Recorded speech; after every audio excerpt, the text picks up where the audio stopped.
Mirsad Hallunaj, doktor të përshëndes, protesta duket se nuk po ndryshon asgjë. Rama nuk dorëhiqet, sepse sipas meje dhe po të doja ai, nuk e lën ata që e mbajnë në pushtet dhe as ata që kanë vjedhur bashkë me të, si Lubia për shembull. Mosvall ka ardhur koha për mosbindjet civile, mendoj se është forma e vetme për të rrëzuar nga pushteti Edi Ramën. Qëndrimi i Ramës në ajtë protestë është kriminal. Por ajo çka ka një vlerë rëndësi të jashtëzakonshme, ka se protesta po persiston. Dhe unë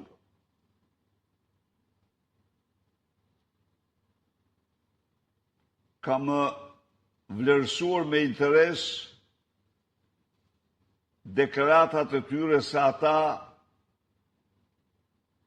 në momentin e duhur do marrin vendime tjera të duhura.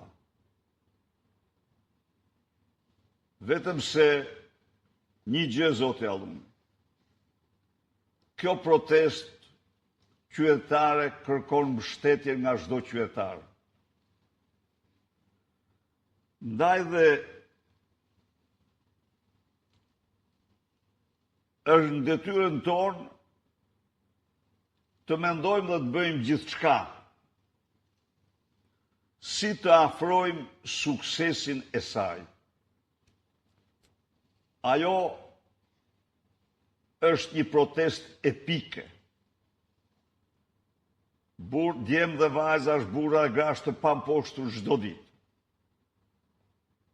Në radha e çdo qytetarit mendoj si të kontriboj për te.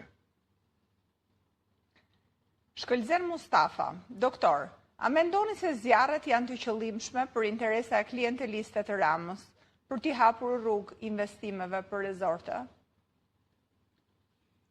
Në fakt në tërësi, zjarret po i shkakton betoni. Dhe pa dyshim që ato kanë vetëm një synim të hapin troje për betonizime, për beton. Nuk e di e morë të vesh apo jo, po 2-3 net më parë, zjarri radhët të televizioni shtetëror.